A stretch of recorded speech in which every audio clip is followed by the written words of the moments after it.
Alors, je vais vous donner la parole. Baptiste Bouteau, il fait partie des nouveaux dans notre caravane. Il y a les anciens qui sont les habitués un peu de nos rencontres.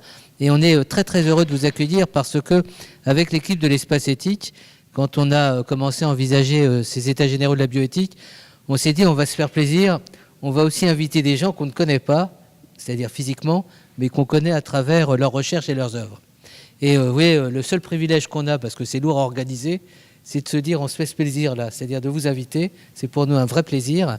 Et alors je lui ai susurré dans l'oreille tout à l'heure, je vous le dis parce que ça va vous intéresser, on va sortir en septembre prochain notre 4e tome du traité de bioéthique.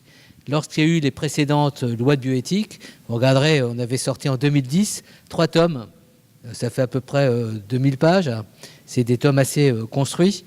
Et on s'est dit cette année, dans le cadre des États généraux, on va faire appel à différents intervenants et puis des personnes qui peut-être ne pourront pas se libérer écriront dans ce tome.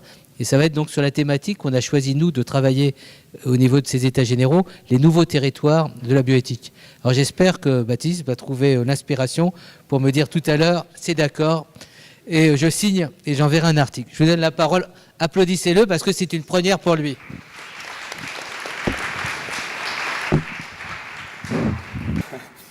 Je vous remercie de l'invitation et de m'avoir gentiment mis la pression. Et je m'excuse parce que, comme vous le constatez, je perds ma voix. J'espère qu'elle va le tenir encore quelques minutes. Elle ne se casse pas encore. Alors, donc oui, je suis anthropologue. Anthropologue et je travaille sur les neurosciences depuis maintenant une quinzaine d'années. Je travaille avec des équipes hospitalières spécialisé en recherche et en thérapeutique expérimentale en neurosciences, avec l'idée que dans ces nouvelles pratiques des neurosciences, on pourrait tenter de tracer les contours des formes de vie qui seraient valorisées dans les sociétés occidentales.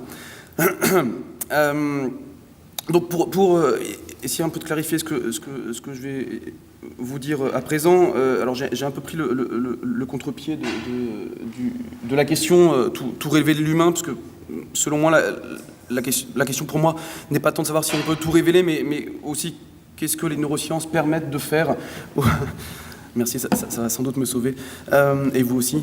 Qu'est-ce que les neurosciences permettent de faire à l'homme ? Qu'est-ce qu'elles permettent de faire faire aux individus, et qu'est-ce qu'elles autorisent aujourd'hui ? Alors, je vais partir d'une question qui peut peut-être vous paraître un peu surprenante, mais je ne suis pas certain qu'on sache véritablement définir ce que sont les neurosciences. Enfin, en tout cas, moi, j'ai toujours eu beaucoup de mal à clarifier ce que sont les neurosciences, sachant que ce ne sont pas une discipline scientifique ou même clinique constituée. De manière intéressante, en anglais, on parle de neurosciences au singulier d'ailleurs, mais on parle là d'un agglomérat de disciplines, de recherche et de cliniques qui ont un projet commun tout de même, qui est d'étudier l'anatomie et le fonctionnement du cerveau humain, du système nerveux normal et pathologique chez l'homme ou chez l'animal, afin d'identifier notamment et d'objectiver différentes fonctions cognitives, les émotions, etc., dans le cerveau de l'homme. Et il y a un corrélat médical qui est de découvrir les causes des maladies neurologiques et psychiatriques, voire de déterminer des biomarqueurs prédictifs ou de la maladie ou d'efficacité, et de développer des traitements. Donc, avec ici, a priori, une opposition entre soins et recherche qui se crée, alors que dans mon sens, justement, les neurosciences sont marquées par le fait qu'elles tendent à diluer cette frontière, en tout cas à participer à diluer davantage cette frontière entre le soin et la recherche. Donc je vais prendre par exemple, pour illustrer ça, le cas des technologies de neuromodulation, de stimulation électrique du cerveau qui se développent actuellement et qui sont un grand espoir des neurosciences contemporaines. Donc stimulation magnétique transcrânienne, stimulation cérébrale profonde, stimulation des nerfs vagues, toutes ces techniques qui visent à moduler l'activité du fonctionnement cérébral par l'électricité ou par un champ magnétique. Et où on s'aperçoit que dans le développement de ces recherches, la frontière entre soigner les individus et découvrir aussi clarifier aussi le fonctionnement cérébral donc diluer la frontière entre le soin et la recherche avec les technologies et avec les neurosciences, mais aussi diluer la frontière entre le soin, la recherche et l'augmentation, la modification des comportements, des capacités des individus. Je vais prendre juste un exemple assez marquant qui est assez célèbre dans la littérature médicale, de la stimulation cérébrale profonde, où un patient qui est soigné par stimulation cérébrale profonde pour sa maladie de Parkinson. Donc on lui implante des électrodes de stimulation dans le cerveau afin de soigner ces symptômes de la maladie de Parkinson, était pris de symptômes maniaques et hypomaniaques sous stimulation. Simplement, il était impossible d'obtenir un effet sur ces symptômes de la maladie de Parkinson sans avoir d'effets hypomaniaques, d'effets secondaires hypomaniaques. Et la question éthique, médicale pour l'équipe qui le prenait en charge, c'est de savoir si ils avaient le droit ou non d'éteindre la stimulation et donc de le priver de ce traitement qui était devenu essentiel pour lui.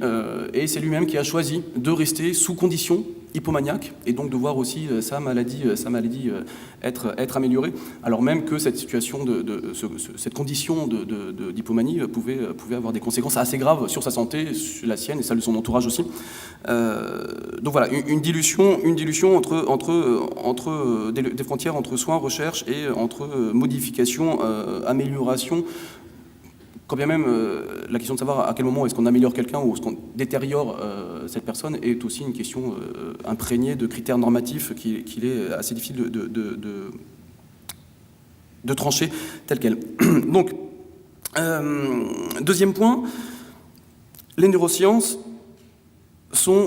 s'accompagnent aussi d'un discours philosophique naturaliste à prétention hégémonique, on va dire, concernant les manières de clarifier les fondements de la nature humaine, de déterminer ce que serait l'homme et de comment l'expliquer.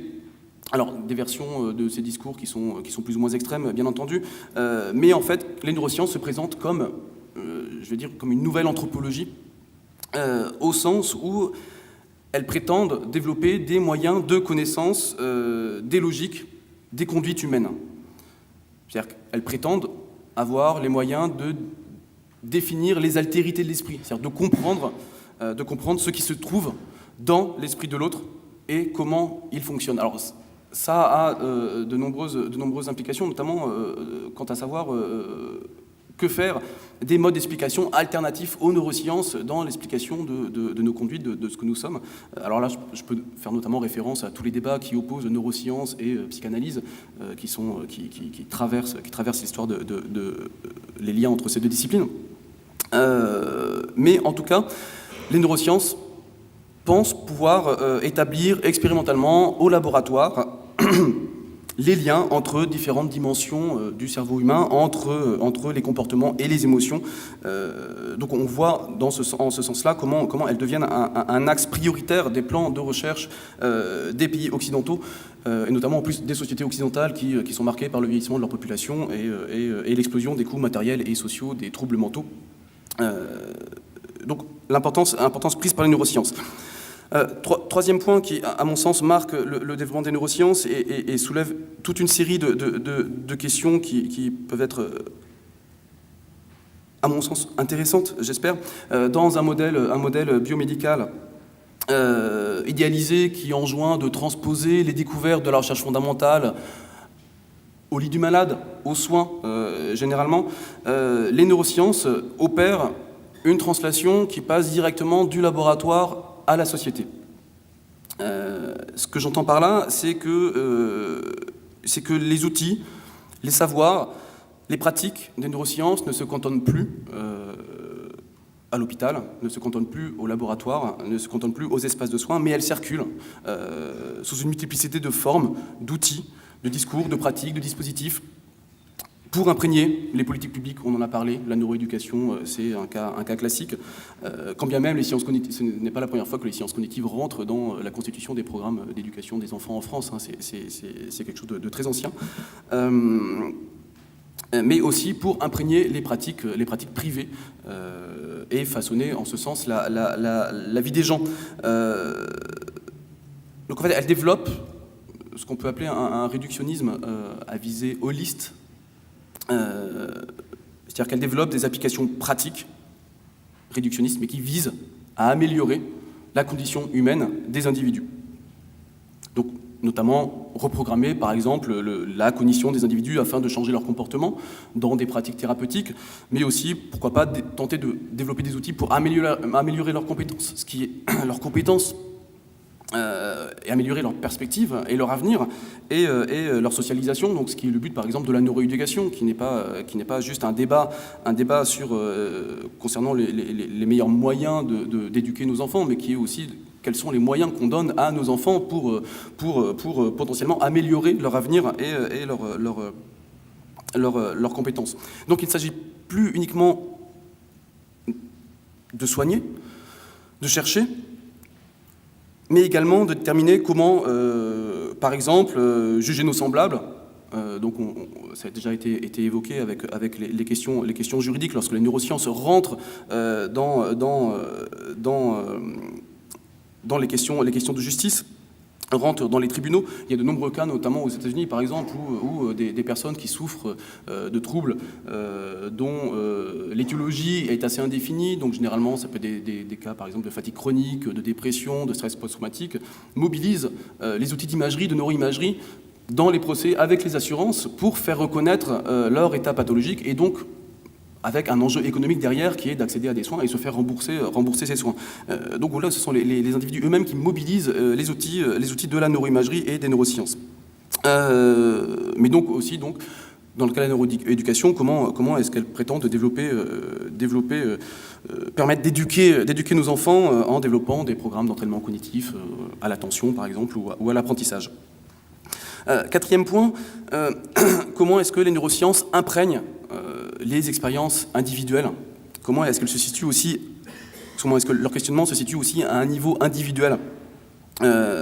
Donc, comment est-ce qu'en proposant d'agir préférentiellement sur le cerveau, sur la cognition, pour soigner, mais aussi pour infléchir les trajectoires des individus, les trajectoires personnelles, les neurosciences, en fait, participent à transformer les identités individuelles et plus largement les rapports entre sciences, biologie, société et individus.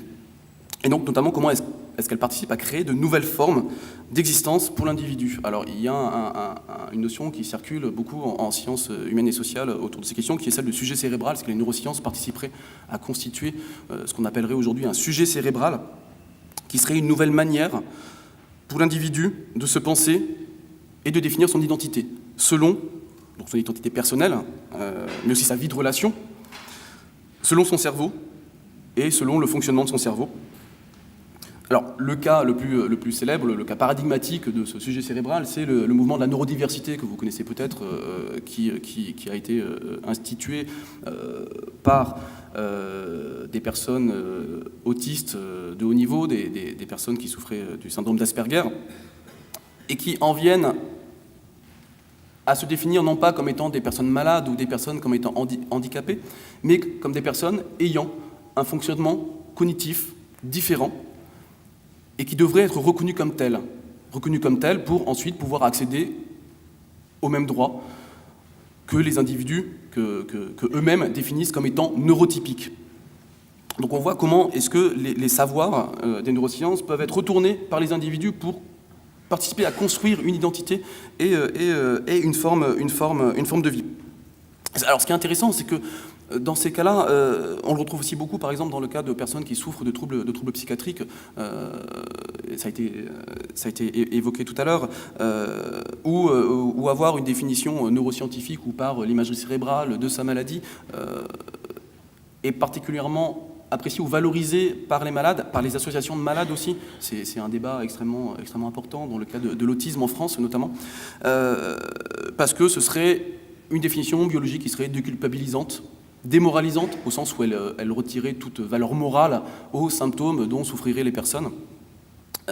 Il y a cet exemple de ce qu'on appelle les mères schizophrénogéniques, j'ai peut-être oublié une consonne, qui en fait mobilise les savoirs biologiques, les savoirs des neurosciences pour expliquer la maladie de leur enfant qui serait diagnostiqué schizophrène, comme n'étant pas responsable de la maladie de cet enfant, et donc comme s'opposant notamment à de nombreuses théories qui verraient la relation mère-enfant comme étant pathogène et cause du trouble, ce qu'on retrouve aussi dans le cas de l'autisme. Donc ce qui est intéressant, c'est que ça ne renvoie pas tant à la valeur scientifique accordée aux explications de démonstration ou aux démonstrations ou aux explications des faits, ou même à l'efficacité des pratiques qui soutiennent ces explications, c'est qu'en fait, on aurait un discours des neurosciences qui aurait bel et bien imprégné les sociétés contemporaines comme moyen ultime pour rendre compte de nos conditions, pour rendre compte de l'existence humaine, qui peut-être en cela, d'ailleurs, aurait pris le relais de toutes les théories psychanalytiques ou psychologiques qui avant imprégnaient les discours contemporains. Et je vais conclure sur un dernier point, une question que je partage avec beaucoup de mes collègues, qui est enfin une analyse que je partage avec beaucoup de mes collègues, qui est qu'en fait, pour moi, dans les neurosciences, la question n'est pas tant cette question philosophique de savoir si nous sommes notre cerveau ou si le cerveau peut, enfin, si notre identité en tant qu'individu peut se réduire dans le cerveau et dans cet organe, mais qu'en fait le principal apport des neurosciences, et heureusement je conclue parce que je sens que le principal apport des neurosciences est davantage d'avoir fait du cerveau un bien commun et individuel à protéger, un organe dont nous devrions prendre soin individuellement et collectivement, afin justement de pouvoir au mieux gérer nos destinées individuelles et collectives. Et je vais m'arrêter là-dessus.